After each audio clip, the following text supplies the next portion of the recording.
So good afternoon or good morning, depending on where you are. My name is Dmitry Gorodnichi, and we'll be talking today about R and how to make use of it to visualize data and learn computer science. Let's see if I can change my settings here. Maybe that's better. Please let me know if there is any problem with the sound. Currently, it seems like I have some echo going on. Okay, let's try it again.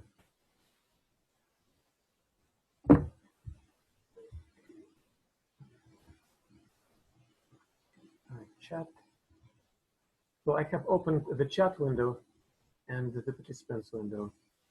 And if there's any problem with the sound, please let me know. And also ask questions the same way. Okay.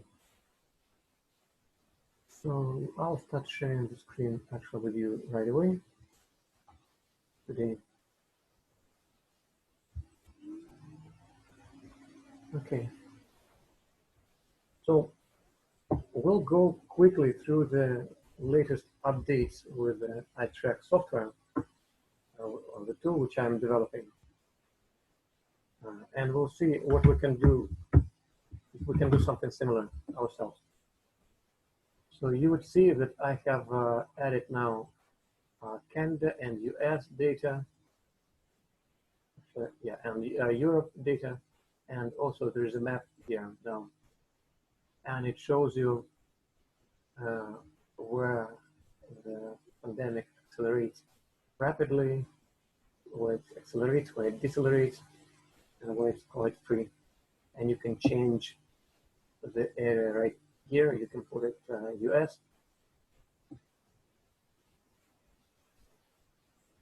And it will recompute it. So there are quite a few things which you can do here. But I'll go back to the discussion which was started last time about the difference of what I'm teaching from what you might have see in other tutorials. There are many codes which allow you just to cut and paste the codes and run them. But this is not a computer science approach. So computer science approach is really to allow you to write programs yourself. So that this computer will help you to answer all your questions. So for example, the question which you may have today is, okay, in the United States, where is the worst place in terms of COVID? And look what is happening here.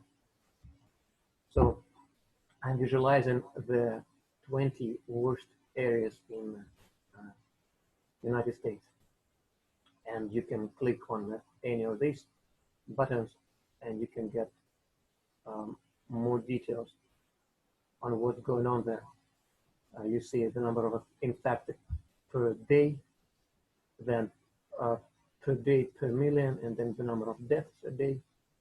And you can click on any of those and you see what is happening there.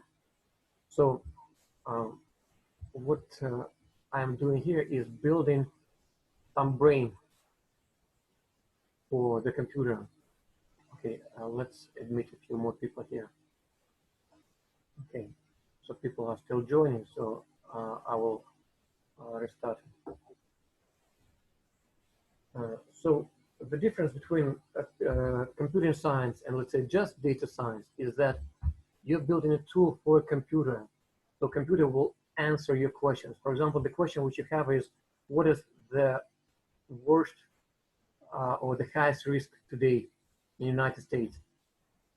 And you would ask this question and you would say, computer, tell me what is the worst high risk areas in the United States. It's like, hey Google, hey computer, can you tell me what is? So that's what computer is doing here. It is answering those questions, and you can change number of regions, and it will show you more regions now in the United States where the situation is really going very bad. as you would see. And now you can also see in Europe and in Canada, of course. So that's how you could build a computer program which allows you to do your work. So in Canada, we don't have geographical data, but we have data at city level. And here you could see that in many places it goes dynamic decreases the spread, but in some other areas it actually still increases. So let's go back now to the code which we started developing with you last time, and all the codes are right here. Now you would see that I have added 2 more files here.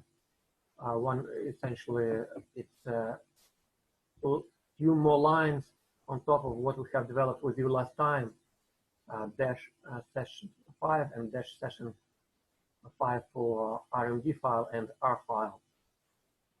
And we will open those files, and you will be able to copy the files, the code from there into your RStudio.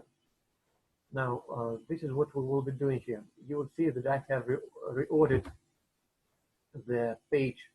So in general, I would like this discussion to have to be around 3 topics, like really what we could do just with the COVID, and I'm developing it on my own time and as an opportunity to teach something, to share some codes, because I cannot share with you the codes I'm developing for CBSA, right? But we can use this public data set and public code, and we can talk about it easily and see if you can make use of this for your code.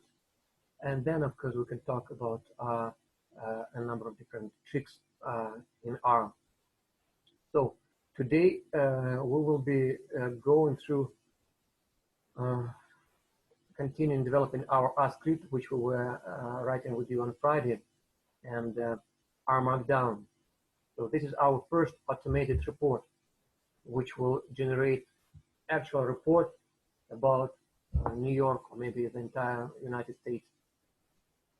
So, and we have started using ggplot library today. Now, for the weekend, I suggested that all of you who are interested in really learning R, like more syntaxes and different functions which are there, that you go through these resources. Now, these resources are all free, and I would assume that at some point you do spend some time reading those and actually interacting with those resources. So today we will just go back to our RStudio.cloud and let's see where we are. So this is session 4.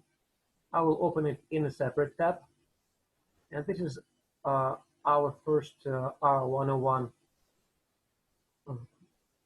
project or workspace, which we have started developing with you from the very beginning, and this is where I will keep building our code.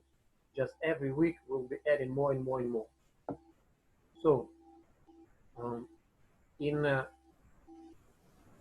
here you would see this is session 4. Last time we for people who were not with us and during the first 2 sessions, we just refreshed everything which has been said, and we were trying to compile this R Markdown file. And what has happened last time, that we didn't have time actually to run this file entirely, and at the end there was so we'll just go today line by line, and see what it does, and then we'll add a few more codes.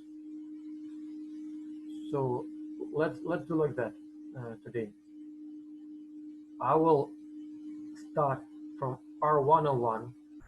Many of this code is already known to you, so we still have 2 files here: read and report.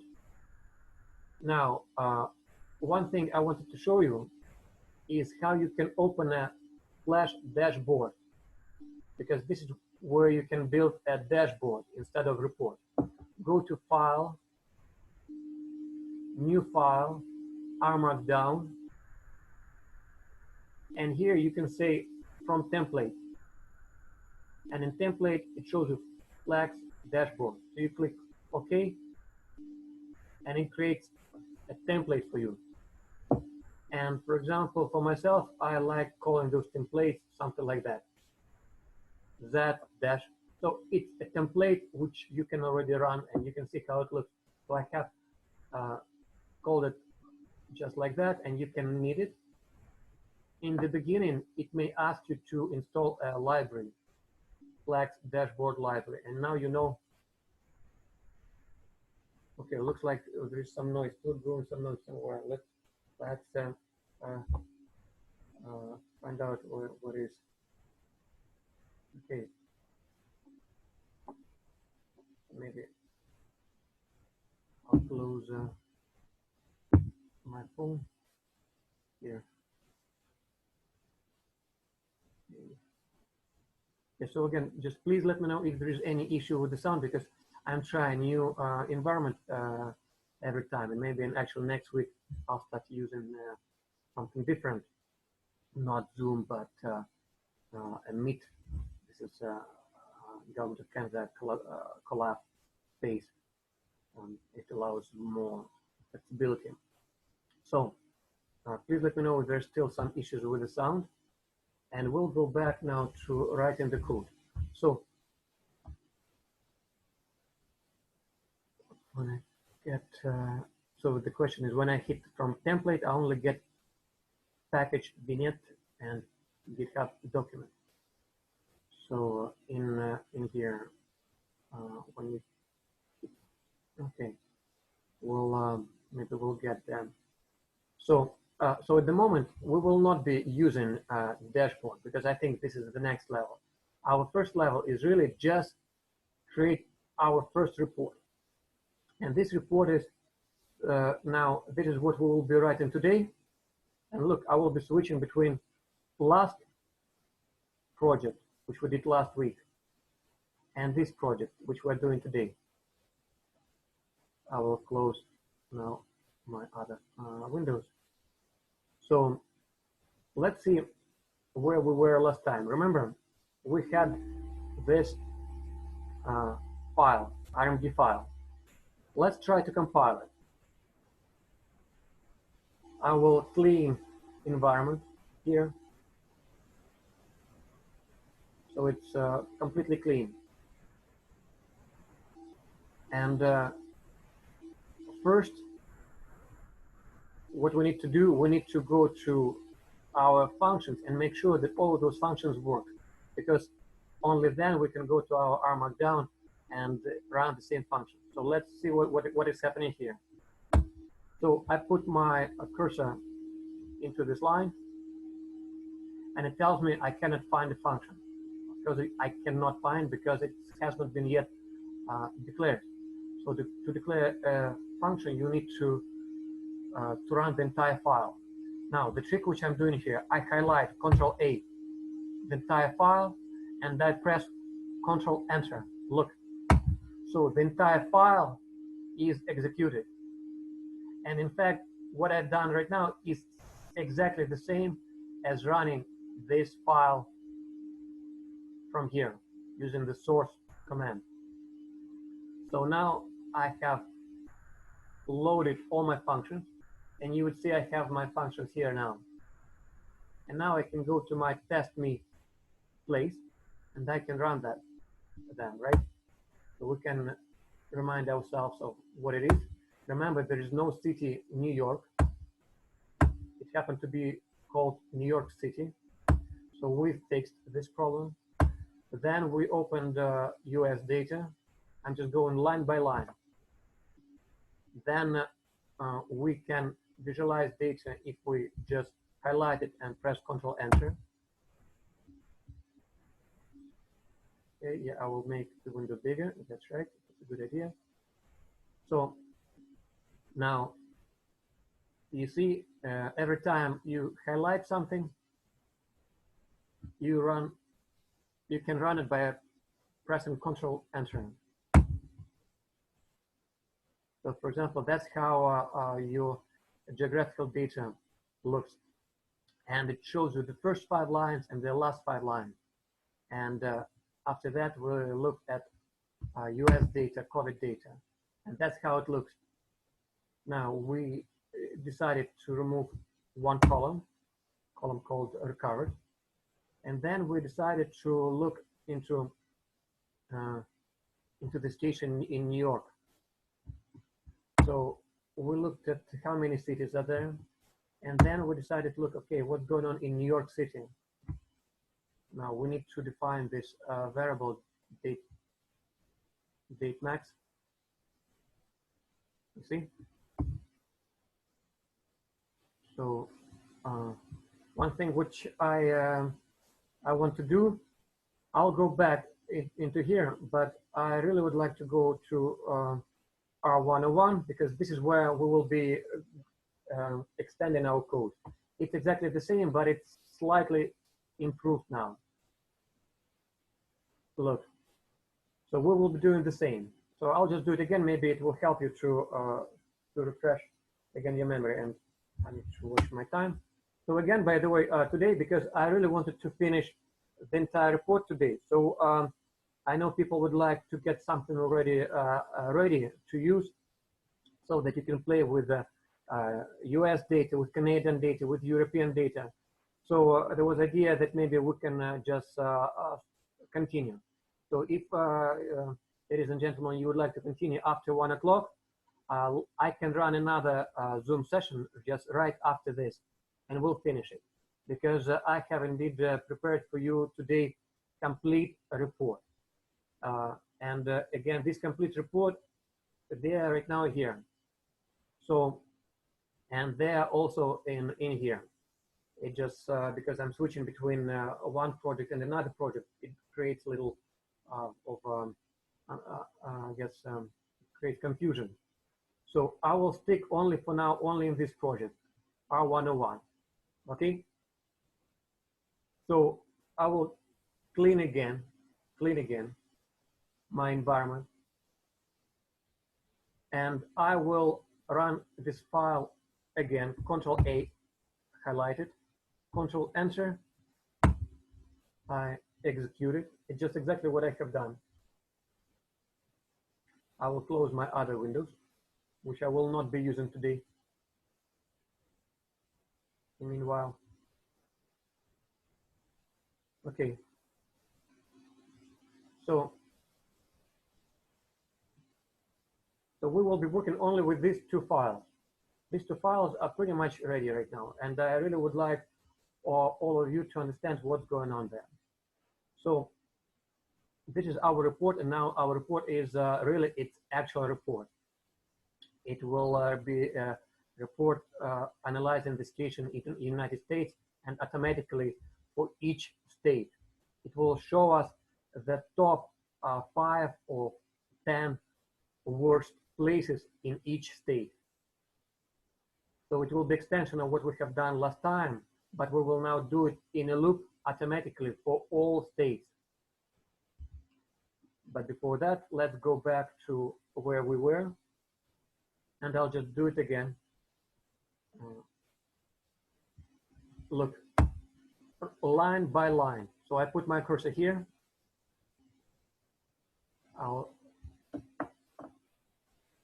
I'll try to make it slow so you understand exactly where I am. Then I press just line by line. So here I visualize my variable. Sometimes when it doesn't print, you need to do it again because there is a backlog when computer executes. So I will make my window slightly bigger. Okay, what is? Okay, slightly bigger. Now, okay. Now, remember there is no city called New York, but there is state New York, and then we looked at how it is called. It's called New York City, so we'll fix it. We'll do the same now for data for COVID. Now, it doesn't make a difference where your cursor is on a line. So you can put your cursor anywhere here, and you press Control Enter, and it executes. Now, what happens sometimes, you may incidentally highlight something. Then, of course, if you press Control Enter, it will say, I don't know this variable. So you have just to watch that you are not incidentally highlighting a portion of your code, that you actually just put a cursor on a line. Okay, now question. The question is, did I revise the code in R101? So the way I think to organize my sessions is like that. This code are this from last session. I have not changed it, but I have now extended it. And all of the extensions which I will be adding today, I place them in here and in here, which is in session 5. And we will be doing this extra code right now in our R101 project. And where we'll start adding new lines, I will show you.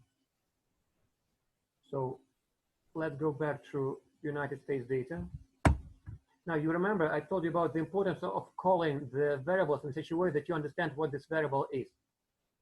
So this is a data table US. Now, this is a date called date max. Now, the question is, what is the difference between R and R markdown? So R markdown is just a text. It's just a text, and actually it may not contain any R code at all. In fact, all my code in here, if you actually all my codes in GitHub, all codes in GitHub, if you open any of these are marked down. So all this code is marked down. I'll show you. So when you click here, this is called R markdown. It's just a text file where it has some tags which allow you to format it and to add links. You see, like this is how you add a link there, and this is how you add a heading here. So that's what is called markdown. It's just a text. It's just better than simple text, right? Now, R markdown allows you to add R code inside your R markdown. So, and we will be adding this R code using this notation. So in the beginning, just a pure text, and then you say include a code which reads me data.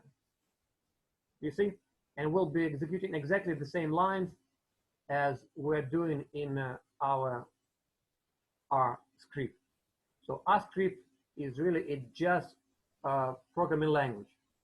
R markdown is a text where you can, if you want, include some code chunks, but you don't have to, by the way. It can be just a text.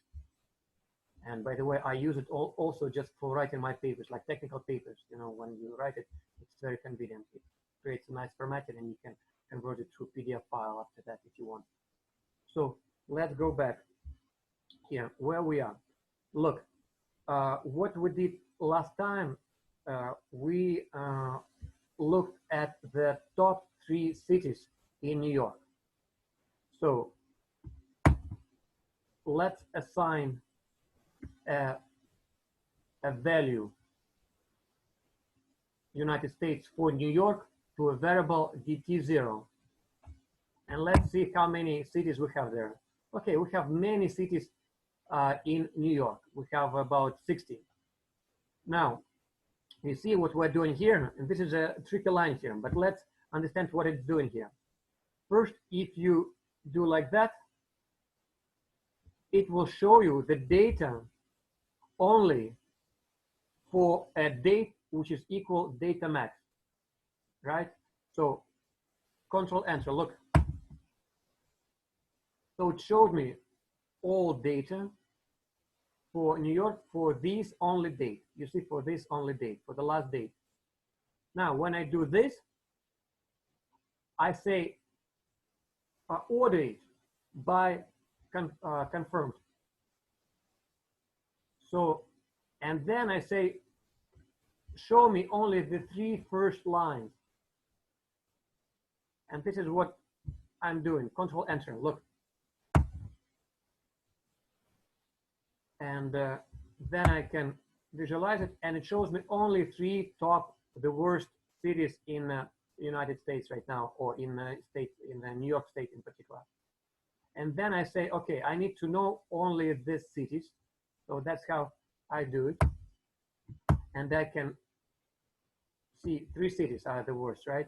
And then I say, okay, now I only want to be dealing with the 3 worst cities. So that's what I'm doing. And now if I run it, it will show me now timeline, information, all historical data, but not for the entire New York State, but only for the top 3 cities. And this code is very convenient because you would like to run it potentially for every state, because you will not be able to visualize all your data for each city. Now, what we will do, we will put exactly the same code, but inside a function.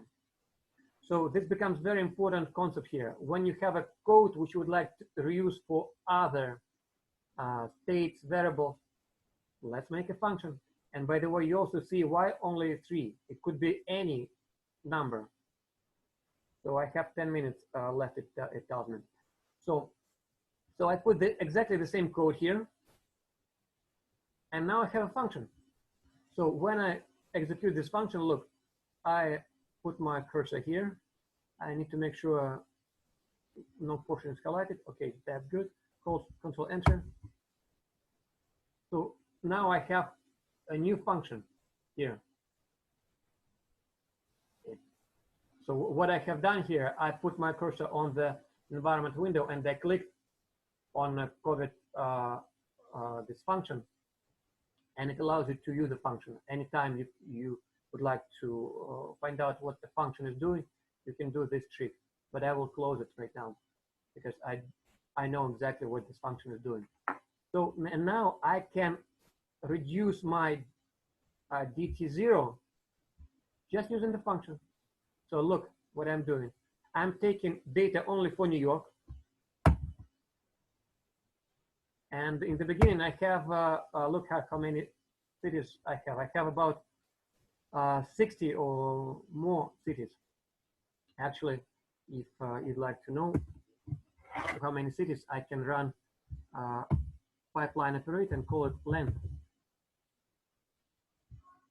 And do Control Enter. Do Control Enter, and it tells me 64 cities right now in New York.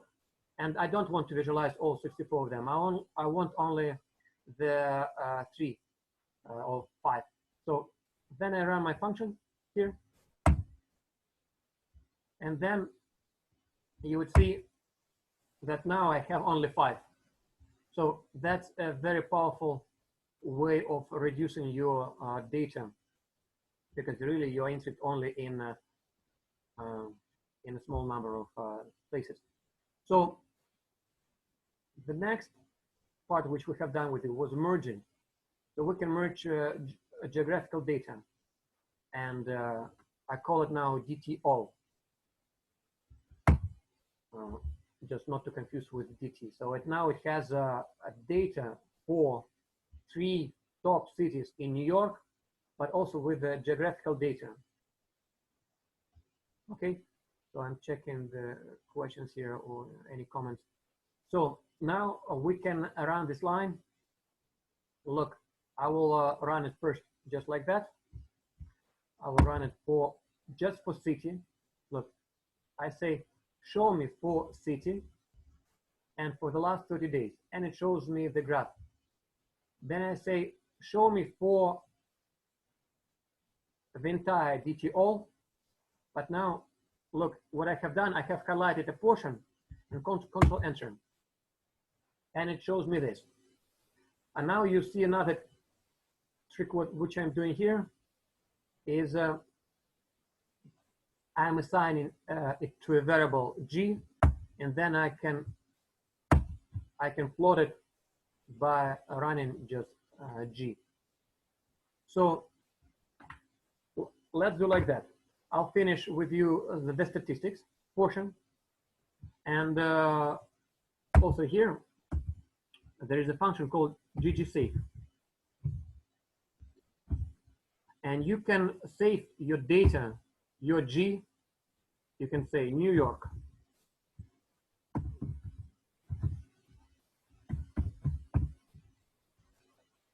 Okay. And if you run this file, if you run this line, it has created a file. You see, a new file. It's a new, actually, it's the same image. Look, I clicked on it, and it's this image. It's beautiful. It's wonderful. It's yours. You can put it now in your report if you want. So going back to the code, a little bit of statistics, and then let's, after that, have just a 5-minute break if you'd like to, and we'll switch to R Markdown, and we will run the entire code now, and we'll create automated script out of this. So some statistics. Look, in order to compute statistics, you can do it just like that. So the way it works, that you have, you can operate it on a column called confirm and depth. By the way, last time there was a typo, and one of you have noted it. There was a typo, there was no S there, and it was crashing here. So if there is a typo here, for example, you know, and that happens all the time, by the way. So that's why it's important to run line by line. It will show you, okay, object depth not found. It has to be depth, just like that. And now a few other things which you'd like to know. You'd like to know the average for the last 3 days. Okay, that's the average for the last 3 days in those 3 cities. So now a better way of doing it is doing it like that. You say, I would like to run a function sum with a bunch of columns, because you may have many of those columns. And you define columns here, and then you run it like that. So Control Enter, and then I will not run this line yet. This is another thing which we'll do later. But I will run this one, and look what it is. It shows me the average confirmed and depth, but for the entire DTO. Now the difference is that you would like to do it by the city. So what you would add, you say by city, and then you run it again, and now it's exactly what you want to have. You have a total confirmed and depth for those 3 cities. So this is a nice logical end for the first part. Now I press Control S, and we will go to report, and we will start now running the same file now, the same code, but from here. I'll press Neat button and see what is happening. We'll see if it compiles right away, but then I would like to run with you it 1 line at a time.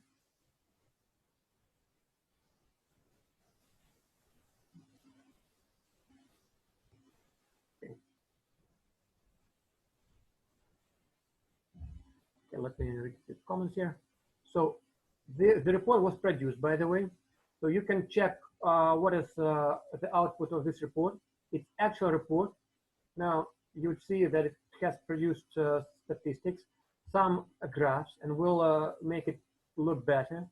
And also for New York. Okay, so the question is, I suggest that you keep only one project. Like, we cannot be creating a new projects every session, because every session you need to install new libraries every time you create a project, right? So you keep one project, call it R101. That's the way I did it. And then start adding more and more lines, just the way I do it right now. And I'll be adding new lines of code in